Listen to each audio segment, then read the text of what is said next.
इस प्रार्थना को बार बार दोहराए, मैं ही ब्रह्मांड में एकमात्र चिंतक हूं। मैं ही इस बात के लिए जिम्मेदार हूं कि मैं अपने बॉस के बारे में क्या सोचता हूं। मेरे सेल्स मैनेजर उस तरीके के लिए जिम्मेदार नहीं हैं जिससे मैं उनके बारे में सोचता हूं। मैं किसी भी मनुष्य, स्थान या चीज को मुझे चिढ़ाने या विचलित करने की शक्ति नहीं देता हूं। मैं अपने बॉस के लिए सेहत, सफलता, मानसिक शांति और खुशी की कामना करता हूं। मैं सच्चे दिल से उनका भला चाहता हूं और मैं जानता हूं कि सभी मामलों में उन्हें दैवी मार्गदर्शन मिलेगा। उसने यह प्रार्थना धीरे से, शांति से और भावना से दोहराई। वह जानता था कि उसका मस्तिष्क एक बगीचे की तरह है। वह उस बगीचे में जो भी बोता है उसे उसी तरह के फल मिलेंगे। मैंने उसे सोने से पहले मानसिक तस्वीरें बनाना भी सिखाया। उसने कल्पना की कि बॉस उसके अच्छे काम पर उसे बधाई दे रहे थे, उत्साह से उसकी प्रशंसा कर रहे थे और यह टिप्पणी कर रहे थे कि ग्राहक उसकी कितनी तारीफ करते हैं। उसने इस कल्पना में वास्तविकता के रंग भरे। उसने बॉस के हाथ की पकड़ महसूस की, उनकी आवाज का विशेष अंदाज सुना और उनकी मुस्कुराहट देखी। उसने सर्वश्रेष्ठ नाटकीयकरण करके एक सच्ची मानसिक फिल्म बना ली। प्रत्येक रात को वह इस मानसिक फिल्म को देखता था और जानता था कि उसका अवचेतन मन ही वह ग्रहणशील माध्यम है जिस पर उसकी चेतना कल्पना प्रभाव छोड़ेगी। इस प्रक्रिया से, जिसे हम मानसिक और आध्यात्मिक परासरण मान सकते हैं, उसके अवचेतन मन पर धीरे धीरे असर हुआ। इसकी अभिव्यक्ति अपने आप सामने आई। जिम के सेल्स मैनेजर ने उसे सैन फ्रांसिस्को फोन करके बधाई दी और डिवीजन सेल्स मैनेजर पद पर प्रमोशन कर दिया। इससे उसकी जिम्मेदारियां और तनख्वाह भी काफी बढ़ गई। जब जिम ने अपनी अवधारणा और आकलन को बदल लिया तो उसके अवचेतन मन ने यह सुनिश्चित किया कि उसका बॉस उसी के अनुरूप प्रतिक्रिया करे। भावनात्मक परिपक्वता कोई आपको तब तक नहीं चिढ़ा सकता जब तक कि आप उसे विचलित करने की अनुमति न दें। दूसरा मनुष्य आपको एक ही तरीके से विचलित कर सकता है और वह है आपके अपने विचार द्वारा। लेकिन आप गुस्सा होते हैं तो आपको 4 अवस्थाओं से गुजरना होता है। आप सोचने लगते हैं कि क्या कहा गया।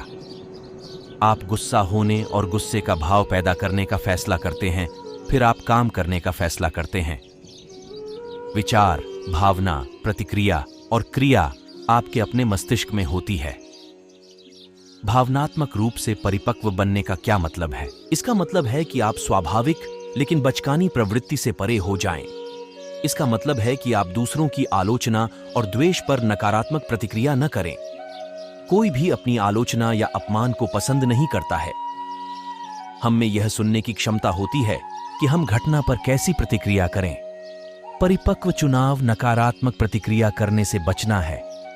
नकारात्मक प्रतिक्रिया करने का मतलब घटिया आलोचना के स्तर तक उतरना और सामने वाले के नकारात्मक माहौल में पहुंचना है। जीवन में अपने लक्ष्य याद रखें। किसी भी मनुष्य, स्थान या वस्तु को यह अनुमति न दे कि वह आपको शांति और सेहत के आंतरिक महसूस से दूर कर दे। मानवीय संबंधों में प्रेम मनोविज्ञान के इतिहास में महत्वपूर्ण भूमिका निभाने वाले सिगमंड फ्रॉयड ने कहा था कि यदि व्यक्तित्व के पास प्रेम न हो तो यह बीमार हो जाता है और मर जाता है। प्रेम में दूसरे मनुष्य में मौजूद दैवी अंश के लिए समझ, सद्भावना और सम्मान शामिल है। आप जितना ज्यादा प्रेम और सद्भावना प्रवाहित करेंगे, उतना ही ज्यादा आपके पास लौट कर आएगा। यदि आप किसी के अहंकार को चकनाचूर कर देते हैं और उसके स्वाभिमान को ठेस पहुंचाते हैं, तो आप उसकी सद्भावना नहीं पा सकते। यह जान लें, प्रत्येक मनुष्य चाहता है कि उससे प्रेम किया जाए और उसकी प्रशंसा की जाए। प्रत्येक मनुष्य को विश्व में महत्वपूर्ण समझे जाने की जरूरत है। महसूस करें कि सामने वाला मनुष्य अपने सच्चे महत्व के बारे में सजग है। आपकी ही तरह वह भी महसूस करता है कि सभी मनुष्यों में मौजूद जीवन सिद्धांत की अभिव्यक्ति के कारण उसको गरिमा है। जब आप इसे सचेतन रूप से करते हैं तो आप सामने वाले को सशक्त करते हैं और वह आपके प्रेम तथा सद्भावना को लौटाता है। दर्शकों के साथ व्यवहार। मैरी सी ने हमेशा अभिनेत्री बनने का सपना देखा था। इसी सपने को पूरा करने के लिए उसने कॉलेज में थिएटर का प्रशिक्षण लिया और फिर उसे एक महत्वपूर्ण क्षेत्रीय थिएटर कंपनी में काम मिल गया। वह देश के एक अपरिचित हिस्से में पहुंच गई। पहली बार उसने जब नाटक में अभिनय किया तो दर्शकों ने उसकी खिल्ली उड़ाई। निराशा और गुस्से में उसने फैसला किया कि उस इलाके के मनुष्य मूर्ख, अज्ञानी और पिछड़े हुए थे। वह उन सब से नफरत करने लगी। कई दुखद अनुभवों के बाद उसे कंपनी से निकाल दिया गया। वह उस पुराने इलाके में लौट आई जहां वह पली बढ़ी थी। उसने थिएटर छोड़कर वेटर का काम शुरू कर दिया। एक दिन उसने लेक्चर सुना था कि अपने साथ अच्छे से कैसे रहें। इस भाषण ने उसकी जिंदगी बदल दी। वह जान गई कि उसने क्षेत्रीय कंपनी के अपने शुरुआती अनुभव में प्रतिक्रिया को थी। उसने खुद के सामने स्वीकार किया कि उसका पहला नाटक अच्छा नहीं था और नई होने के कारण शायद वह अपना सबसे अच्छा प्रदर्शन नहीं कर पाई थी। दोष दर्शकों का नहीं था, बल्कि उस तरीके का था जिससे उसने उनकी प्रतिक्रिया को स्वीकार किया, क्योंकि उसने उनकी नकारात्मक ऊर्जा को उनकी ओर वापस भेज दिया था। मैरी ने मंच पर लौटने और अभिनेत्री बनने का अपना सपना साकार करने का फैसला किया। वह सच्चे मन से दर्शकों और अपने लिए प्रार्थना करती रही। उसने प्रत्येक रात मंच पर जाने से पहले प्रेम और सद्भावना उद्देश्य। उसने यह दावा करने की आदत डाली कि ईश्वर की शांति सभी मौजूद लोगों के हृदय में प्रवाहित हो रही है और वे प्रेरित हो चुके हैं। प्रत्येक मंचन में वह दर्शकों की ओर प्रेम के विचार प्रवाहित करती थी। आज थिएटर में वह एक महत्वपूर्ण मुकाम पर पहुंच चुकी है। वह अपनी सद्भावना और आत्मसम्मान दूसरों की ओर संप्रेषित करती है और वे भी ऐसा ही उत्तर देते हैं। मुश्किल में संभलना। विश्व में कुछ मनुष्य जटिल होते हैं। वे ऐंठे हुए और मानसिक रूप से विकृत होते हैं। कई मानसिक अपराधी हैं जो विवादशील, असहयोगी, झगड़ालू, दोषदर्शी और जीवन पर बदनुमा दाग बन चुके हैं। वे मनोवैज्ञानिक रूप से बीमार हैं। उनके मस्तिष्क विकृत और बेडौल हो गए हैं, शायद अतीत में मिले अनुभवों के कारण। यदि ऐसे किसी मनुष्य से आपका पाला पड़े तो आप क्या करें? प्रलोभन यह है कि आप उनकी नकारात्मक ऊर्जा को नापसंदगी के रूप में उन्हीं की ओर लौटा दें। लेकिन ऐसा करने के लिए आपको पहले उनकी नकारात्मकता को अपने अंदर उतारना होगा और सारे बुरे प्रभावों को ग्रहण करना होगा। इसके बजाय बुराई के बदले भलाई देने की कोशिश करें। इससे एक ढाल बनती है जो उन मुश्किल और अप्रिय नजरियों से आप पर प्रभाव नहीं पड़ने देती है। आपकी करुणा और समझ के भाव उन्हें बदलने की प्रक्रिया को भी गतिमान कर देंगे। दुख में भावनात्मक जुड़ाव। आप देखते होंगे कि अधिकतर लोग नफरत, कुंठा और विकृति से भरे होते हैं और उनकी असीमित बुद्धिमत्ता में तालमेल नहीं होता है। इस प्रकार के व्यक्ति शांत, खुश और सुखी लोगों से द्वेष करते हैं। आम तौर पर वह उन्हीं की आलोचना करता है, निंदा करता है और बुराई करता है जो उसके प्रति बहुत अच्छे और दयालु होते हैं। उसका विचार है कि जब मैं इतना दुखी हूं तो वे इतने खुश क्यों हैं? वह उन्हें नीचे घसीटकर अपने स्तर तक लाना चाहता है। पुरानी कहावत अब भी सच है, दुखी मनुष्य साथ पसंद करते हैं। जब आप यह समझ लेते हैं तो आप अविचलित, शांत और उदासीन रह सकते हैं। टी नाम के एक आदमी ने लंदन में मेरे भाषण सुने थे। उसने इस बारे में मुझे अपना अनुभव बताया। वह एक स्वैच्छिक संगठन में सक्रिय हो गया था जो आसपास के इलाके को सुंदर बनाने को लेकर चिंतित था। अधिकांश स्वयंसेवक बगीचे लगाने, खराब इलाकों को साफ करने और खंडहर इमारतों को सुधारने के काम में सचमुच रुचि लेते थे। बहरहाल, एक व्यक्ति दूसरों के प्रत्येक प्रस्ताव का विरोध करता था। यही नहीं, वह लगातार दूसरों के उद्देश्यों पर हमला करता रहता था। वह समूह की बैठकों को इतना अप्रिय बना देता था कि इसके सदस्यों की संख्या घटने लगी। कुछ अन्य सदस्य ब्रूस के पास आए। उन्होंने सुझाव दिया कि वे मिलकर उस चिड़चिड़े व्यक्ति को संगठन से बाहर निकाल दें। वह उनके साथ इस योजना में शामिल होने ही वाला था कि तभी उसे महसूस हुआ कि ऐसा करना तो उस मनुष्य के अंदर के खराब नजरिए को बढ़ाना होगा। इसके बजाय वह कल्पना करने लगा कि वह व्यक्ति समूह का खुशनुमा सहयोगी सदस्य बन रहा है। प्रत्येक मीटिंग से पहले ब्रूस एक कोने में जाकर दोहराता था, मैं अपने अंदर सद्भाव और शांति के सिद्धांत के साथ सच्चे सामंजस्य में सोचता, बोलना कि क्या काम करता हूं। हमारे संगठन के सदस्य दैवी विधान में दयालुता और उद्देश्य के साथ काम करते हैं। कोई मतभेद, कोई अप्रियता नहीं है।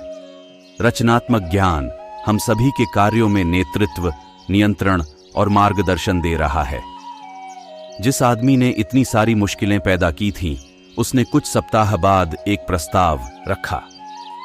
उसने इसे इतने अच्छे और सहयोगी ढंग से रखा कि उसे पूरे संगठन की सहमति मिल गई। इसमें वे लोग भी शामिल थे जो पहले उसे बाहर निकालना चाहते थे। परानुभूति का अभ्यास बहुत साल पहले एलिस ओ नामक एक युवती मुझसे मिलने आई। लंबे समय से ऑफिस की एक युवती से उसे नफरत थी, क्योंकि दूसरी युवती उससे ज्यादा सुंदर, खुश और समृद्ध थी। एलिस को सबसे बड़ा झटका तब लगा जब उस दूसरी युवती की सगाई कंपनी के ही सीईओ से हो गई, जिसे एलिस काफी समय से चाहती थी। एलिस जिस युवती को नापसंद करती थी, वह शादी के एक दिन बाद अपनी बेटी के साथ ऑफिस आई, जो उसकी पिछली शादी से थी। एलिस को पता नहीं था कि उस युवती की लड़की भी थी या वह पहले से शादीशुदा थी। जन्मजात समस्या के कारण उस युवती की लड़की के पैरों में स्टील की प्लेट थी। एलिस ने सुना वह लड़की अपनी मां से कह रही थी कि मम्मी, क्या यहीं मेरे नए डैडी भी काम करते हैं? मैं इस जगह से प्यार करती हूं क्योंकि यह उन लोगों से भरी है जिनसे मैं प्यार करती हूं। मेरा दिल अचानक उस छोटी लड़की पर आ गया। एलिस ने मुझे बताया। मैं जानती थी कि वह कितनी खुशी महसूस कर रही होगी। मुझे एक झलक दिखी कि यह युवती इतनी विपरीत परिस्थितियों के बावजूद कितनी खुश थी, जिनके बारे में मैं जानती भी नहीं थी। अचानक मैंने उसके प्रति प्रेम महसूस किया। मैं उसके ऑफिस में गई और उसे बधाई देते हुए उसकी खुशी की कामना की, और मैंने यह दिल से किया। उस पल में एलिस ने वह अनुभव किया जिसे मनोवैज्ञानिक परानुभूति कहते हैं। यह सहानुभूति नहीं है जिसमें हम दूसरों की भावनाओं को समझते हैं। यह उससे भी बढ़कर है। इसका मतलब है काल्पनिक रूप से खुद को दूसरे मनुष्य के मानसिक नजरियों और अवस्थाओं में रखना। जब एलिस ने अपने मानसिक मूड या दिल को उस दूसरी युवती की जगह रखा, तो ऐसा लगा जैसे वह दूसरी औरत की तरह सोचने लगी। वह दूसरी औरत की तरह महसूस कर रही थी, और उस बच्ची की तरह भी, क्योंकि उसने खुद को बच्ची की जगह भी रख लिया था। जब भी आपके मन में किसी को चोट पहुंचाने या उसके बारे में बुरा सोचने की इच्छा हो, तो खुद को मानसिक रूप से मोजेस के मस्तिष्क में रखें और 10 कमांडमेंट्स के दृष्टिकोण से सोचें। लेकिन आप ईर्ष्यालु, जलनखोर या गुस्सैल हों, तो खुद को ईसा मसीह के मस्तिष्क में रखें और उस दृष्टिकोण से सोचें।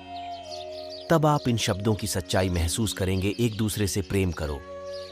तुष्टिकरण किसी को भी अनुमति न दें कि वे आपका फायदा उठाएं या अपने व्यवहार के तमाशे, रोने के नाटक या भावनात्मक ब्लैकमेल के अन्य रूपों से अपनी बात मनवाएं। ये आपको गुलाम बनाने और आपसे अपनी बात मनवाने की कोशिश करते हैं। दृढ़ और दयालु रहें, लेकिन झुकने से इनकार कर दें। तुष्टिकरण कभी नहीं जीतता है। उनके अपराध, स्वार्थ और अधिकारवादिता में योगदान देने से इनकार कर दें। याद रखें, सिर्फ सही काम करें। आप यहां अपने आदर्श पूरे करने और शाश्वत सच्चाइयों तथा जीवन के आध्यात्मिक मूल्यों के प्रति ईमानदार रहने के लिए आए हैं। विश्व में किसी को भी अपने जीवन के लक्ष्य या उद्देश्य से भटकाने की शक्ति न दें। आपको आपकी छिपी हुई प्रतिभाओं को विश्व के सामने व्यक्त करना है, मानवता की सेवा करना है और ईश्वर की बुद्धिमानी, सत्य और सुंदरता को विश्व के सभी मनुष्यों के सामने प्रकट करना है। अपने आदर्श के प्रति ईमानदार रहें। निश्चित रूप से और पूरी तरह से जान लें कि जो भी आपकी शांति, खुशी और संतुष्टि में योगदान देता है, वह दुनिया के सभी मनुष्यों के लिए वरदान होगा। अंश की खुशी संपूर्ण की खुशी है, क्योंकि संपूर्ण अंश में है और अंश संपूर्ण में है। पॉल कहते हैं, सबसे प्रेम करें। सेहत, खुशी और मानसिक शांति का नियम